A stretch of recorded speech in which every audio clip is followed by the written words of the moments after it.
I don't know how it happened.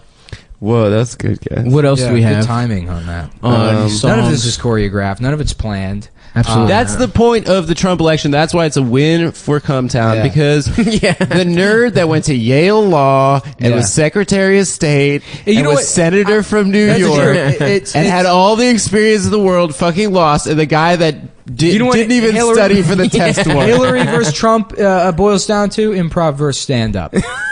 Donald Trump is stand-up comedy. Hillary Clinton is improv. Oh, wow. I think most of what he was doing was improv. I think I'm serious about that. I know what you're saying. Donald Trump is a guy that just can riff, and it might not seem fleshed out, but he's funny, and people are laughing at him. Everybody's, they got 2 drink minimum, they're drunk, they love him. Yeah. Hillary Clinton is like, it's improv the system or whatever, but you have a fucking system. There's a specific way you apply. You're not naturally funny, right? And your parents, you're also covering up a shit ton of rapes while pretending like you aren't. There you go. That's whereas Donald Trump just gets drunk and grabs some waitress's pussy. That's not stand-up comedy, baby. Yeah. Nick, that was like when Steph Curry just pulls up from 40. Yeah. Nick, that was a thing of beauty. I can't even laugh. That was so good. That's really fucking Well, it's the truth. That's what it is. She was covering up hella rapes. Rapes. Nah, dude. Hillary is UCB. An unelectable cunt brigade. Fuck, man. Are we gonna get arrested for talking shit about Trump? Should we enlist? No, dude. First of all, everyone who listens to this can read through the lines and they know I'm actually a Nazi and I support Donald Trump. Yeah, me too. I play a Jewish character on this show. Some people caught on to that. A lot of people don't know that I'm just doing Adam. Yeah. I'm able to do both voices at once. Yeah, that's true. I can actually sing at 2 different octaves. I do stop, too.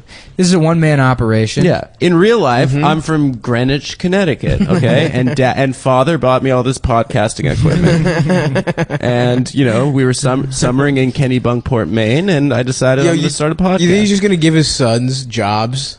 Of course. No, they're going to run the business, and he's going to steal from the government and, benefit the business. I love how, he's going to get impeached. 2 weeks ago, it was people being like, Michelle 2020, and the truth is going to be like Donald Trump Jr. 2020. No, Ivanka.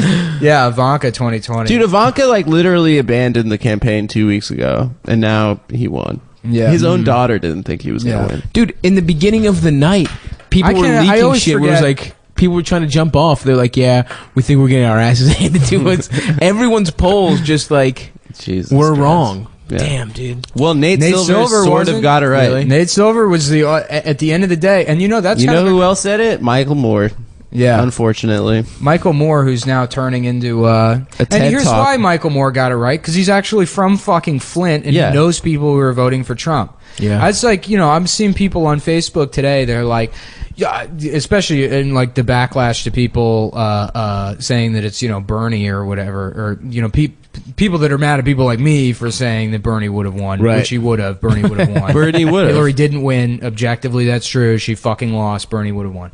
So they're saying Bernie wouldn't have fucking won. They wouldn't elect a Jew. You think that a party that ran on racism, which in their minds, I guess every single person who voted for Donald Trump, the only thing they liked about him is that he was racist. 1% of the time. And also, speaking. So many of those people voted for Obama. Oh, and what are you talking? In 08 and 12. Exactly. And voted for Obama. And you were saying in the car, the first guy who did racist dog Goldwater was the Jewish Jew, Barry Goldwater, dude.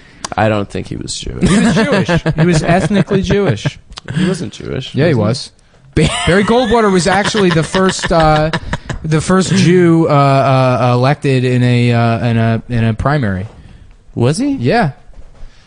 Well, yeah, you got to take it. You got to take. There have been a lot of embarrassing Jews in government. He's Joseph Lieberman. He was pretty Eric funny. Cantor. Oof, that haircut. Debbie Wasserman Schultz. They would have never elected Bernie. But they elected all these other Jews that are in the campaign. Yeah. I think. Honestly, the best thing George Bush ever did was keep Joe Lieberman from being vice president. My point with all that, so embarrassing. My point with all that is that they're completely out of touch with the people that did vote for Donald Trump. You can sit back and say, "Oh, I can't believe that America actually turned out to be racist," and it's like you have no communication. Well, with these something people. else I heard today. I don't know if this is true or not. it's probably true, is that local news reporting, like the budgets have been slashed so much, so like the only places where there really are journalists are on the coast, and they are completely out of touch with what's happening in the country. I think that's what we found, is that the media doesn't know what's happening in this country. That's what blows my mind, is all these fucking comics I meet that are talking about, like, well, I want to work on this pilot that's sort of about like gentrification. It's like, you realize that 90% of America doesn't even know what that means. Yeah, exactly. They have no fucking idea. And then, like, there are some things that are kind of like LGBT, because gay people exist everywhere. But there's social issues that are specifically bound to the coast and urban environments that you, like, shut the fuck up. That's not a thing. Yeah. Microaggressions? How are you going to microaggress somebody when your neighbor lives fucking, 4 miles down the road? Yeah, dude. I mean, I don't know. You can shit with the door open. They'd never find out.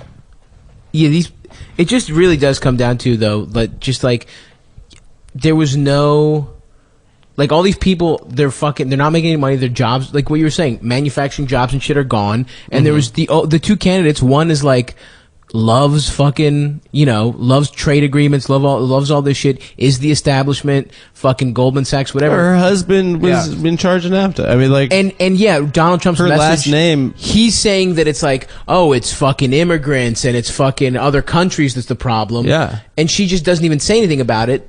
I mean, that's, of course they're gonna fucking. Also, in the larger, like, macro scale, the wall is significant because this is what's going to be happening more and more in the next 50, 100 years, is that there are going to be parts of the world that are uninhabitable, whether it's because they're underwater or because of wars and stuff. And Syria... That is the other scary shit. We're going to need to take millions of people and move them on the planet, right? And in Western Europe, in the United States, there are all these Trump-style nativist, chest-pounding, like, ooga-booga fucking, like, liberal-ass... like conservative, like xenophobic ass, like maniac groups popping up, and it's going to become more and more common. I think the only way to really combat it, personally, is I think socialism. I think, like, actually having a viable alternative. We fuck their women, or we take the hot. Yeah, no, really, the only answer is colonialism. We have to go into the Middle East, kill all those people, rape all their women, make them comport to our ideological values, and then let them duke it out with the same kind of partisan politics that we've had for the last 200 years or so. You're seeing walls sprouting up not only here, but in a lot of other places. Israel, for instance, there's a wall with the West Bank. Israel's a fascist ethnocracy, and they do fine. They got Hooters there. The U.S. could be like Israel. They have a booming tech industry. No. They have cafes, and they commit genocide every day. So I don't understand why that's such a bad place to be. I agree, dude. I think we're on Louise, dude.